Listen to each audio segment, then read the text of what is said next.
They say beauty is power, but what if the very industry that teaches women to feel beautiful is built on something dark? What if behind the wigs, the weaves, and the flawless faces are altars that feed off modern money? Welcome to Dangerous African Confessions HD.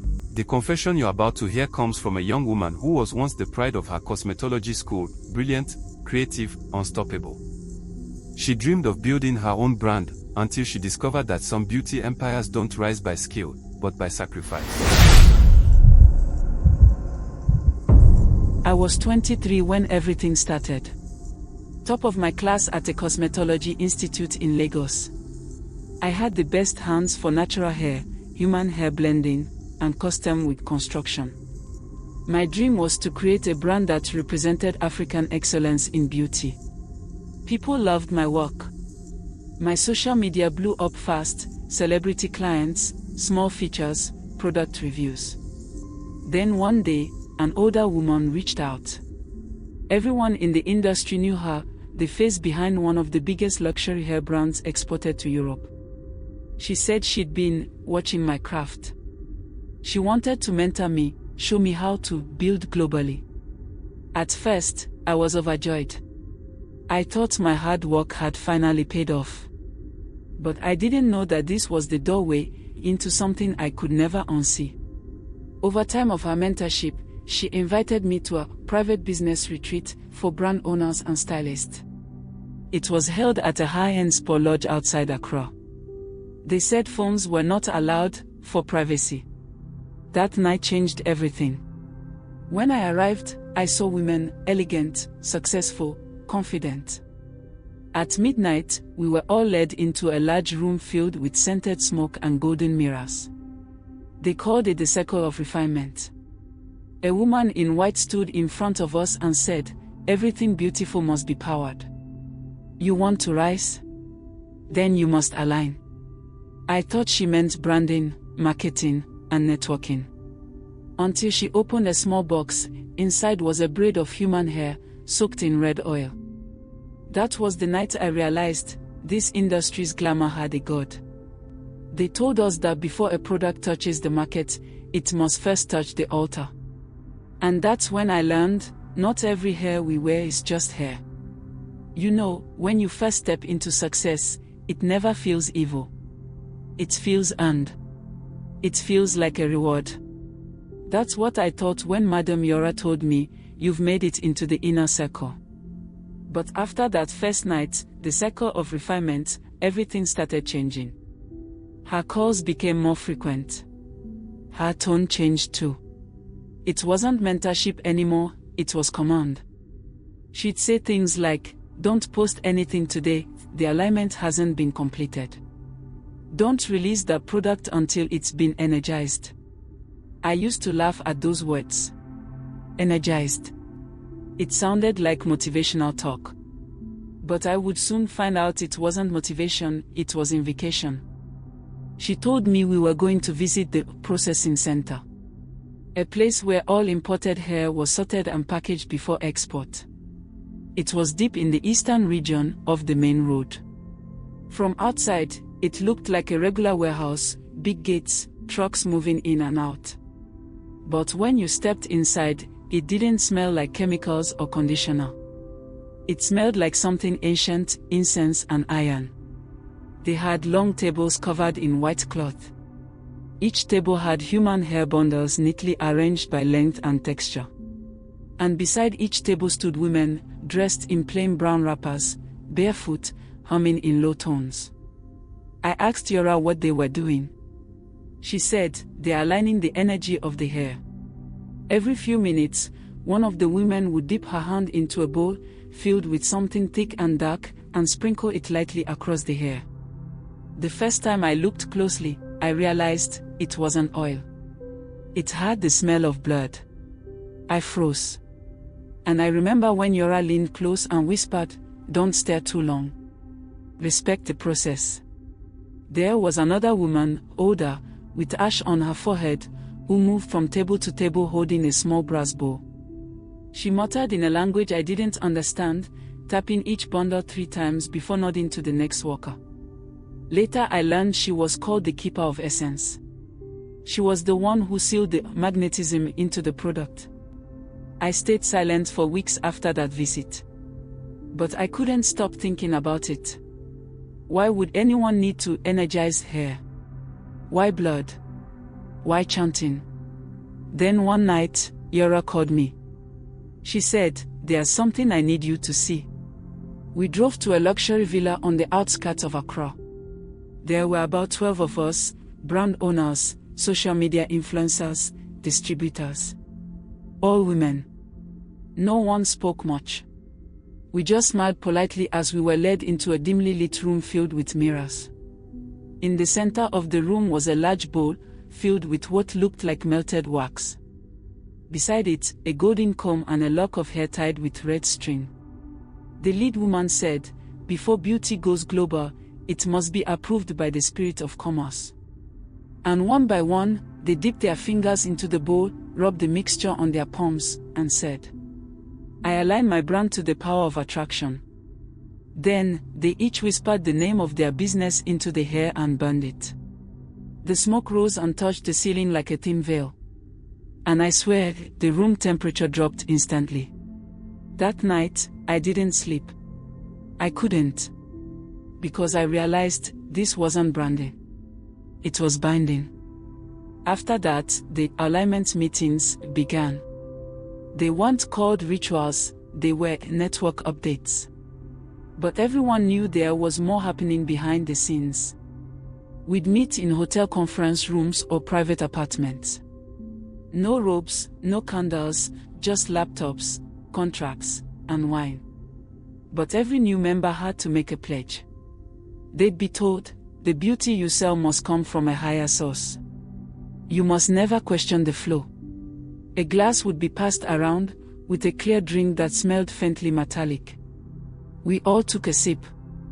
I used to think it was some ceremonial drink, like champagne for success. Later, I found out it was a mixture that included a drop of blood, not necessarily human, but symbolic of loyalty. They told us to keep our hair products overnight in front of a mirror and repeat the words. "Every eye that sees you will desire you." At first, it felt harmless, a superstition.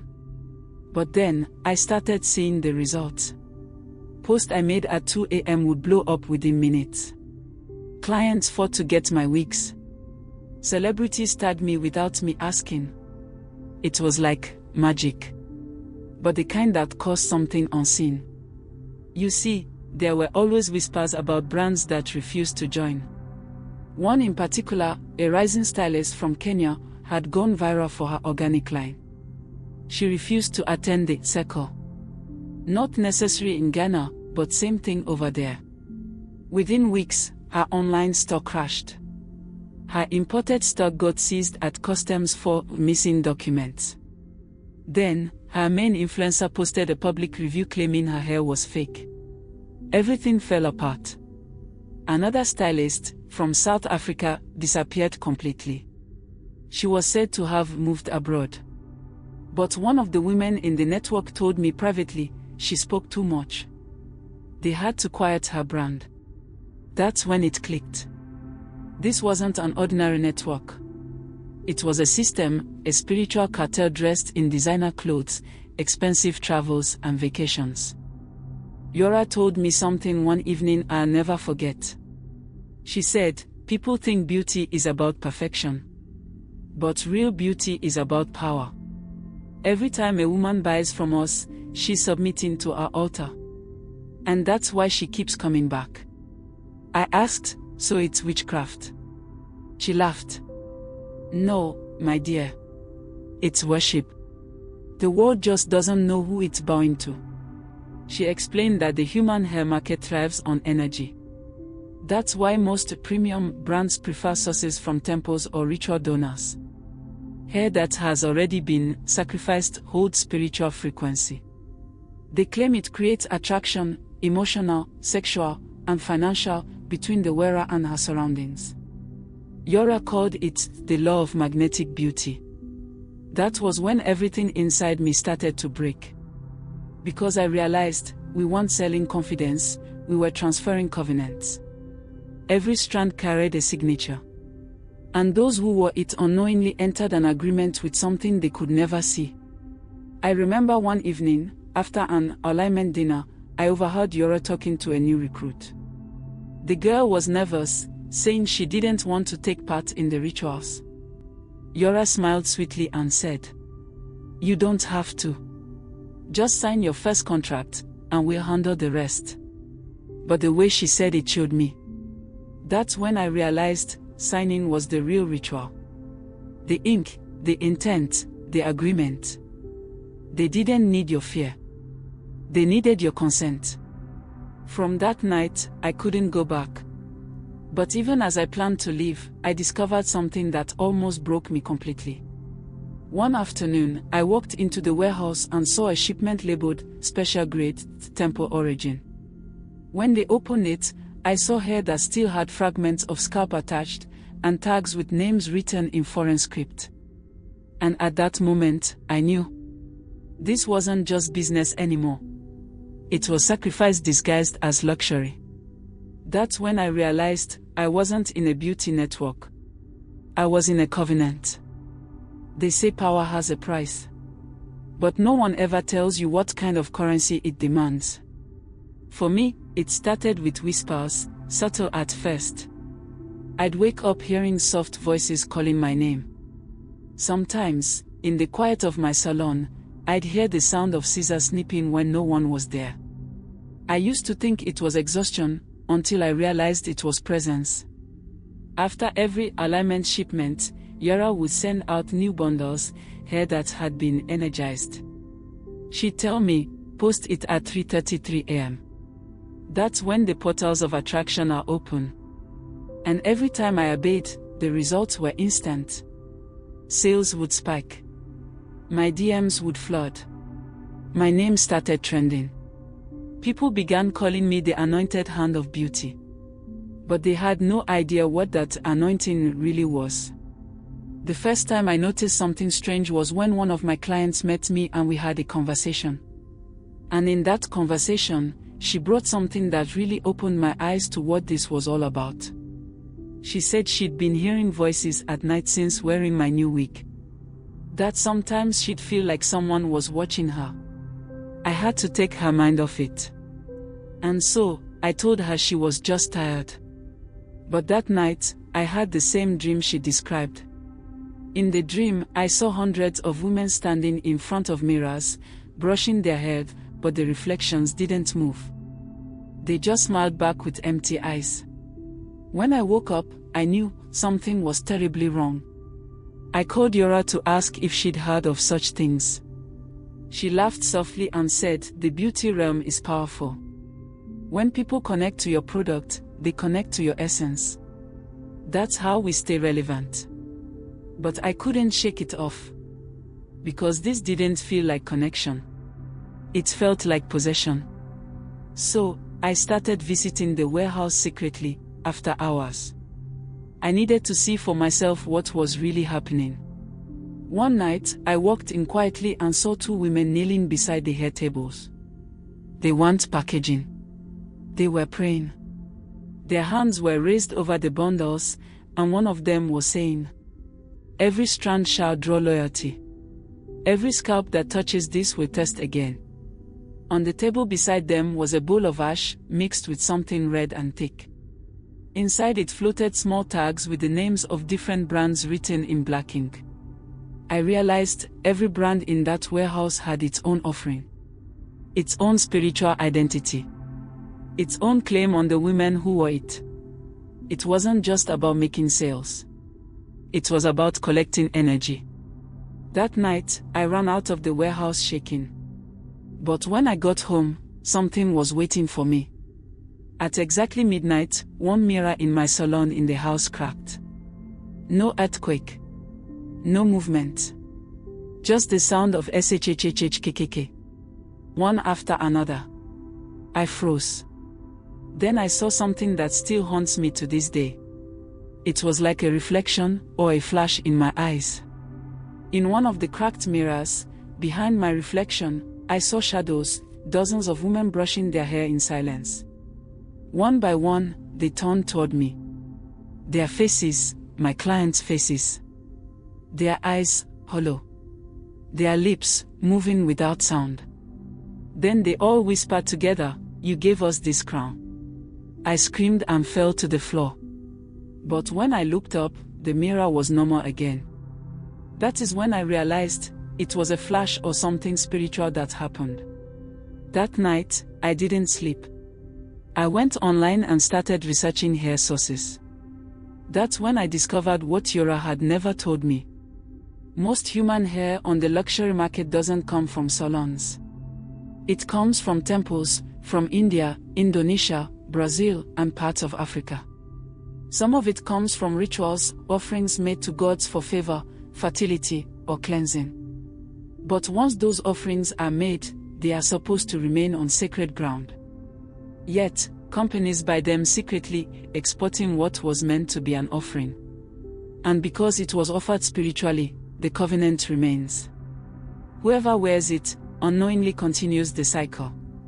I began to realize why Yora always said, every beauty must pay a price. Because the wearer becomes the altar. The transaction continues, from the donor to the distributor, to the wearer. We were trading in spiritual currency.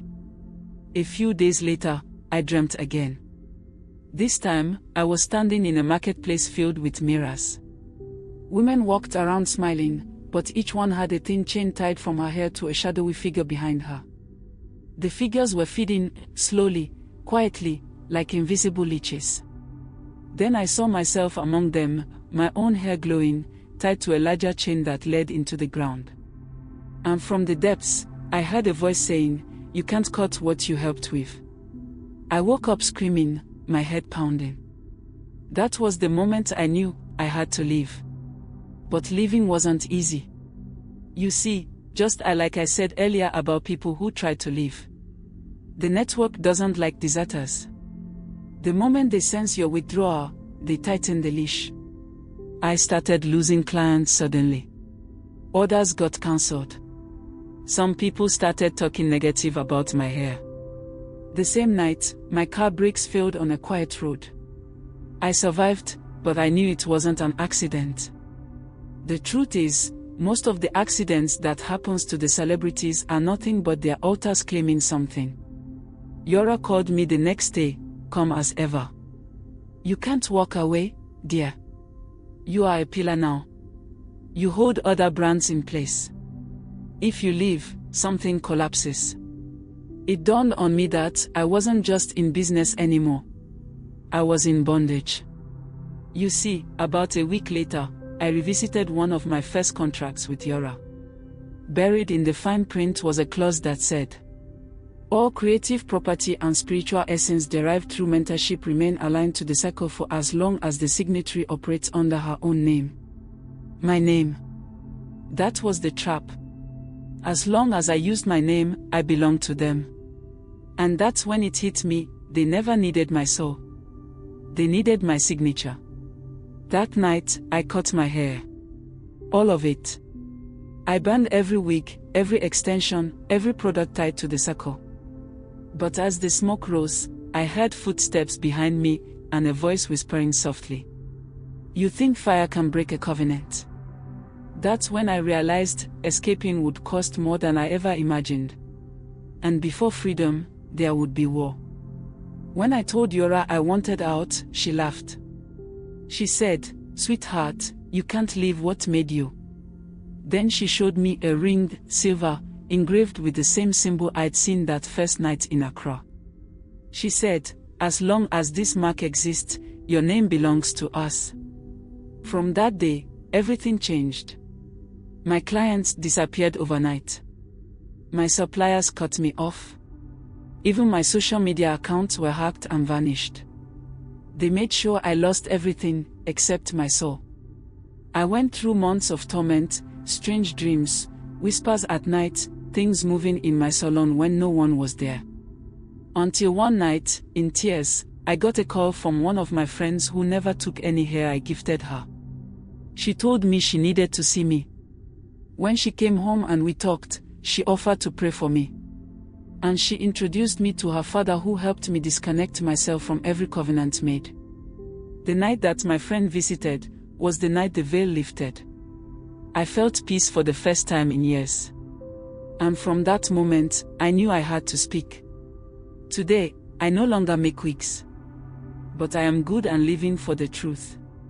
Not trying hard to live a life that will please others like a lot of people does. I really need whoever is listening to me to know that not every brand is innocent. Not every influencer is free, and not every beauty comes from God. If you ever wondered why certain things control your desires, why you crave what drains you, look deeper. Some things are sold in shops. Others are sold on altars. Brothers and sisters, what you just listened to is not a story meant to entertain. It is a reminder that in a world obsessed with beauty, fame, and wealth, there are prices being paid in places you and I cannot see. Every industry has its altar. Every gift has its gatekeeper. But not every opportunity comes from God. This confession exposes more than the secrets of the human hair trade. It reveals the hidden truth about spiritual compromise.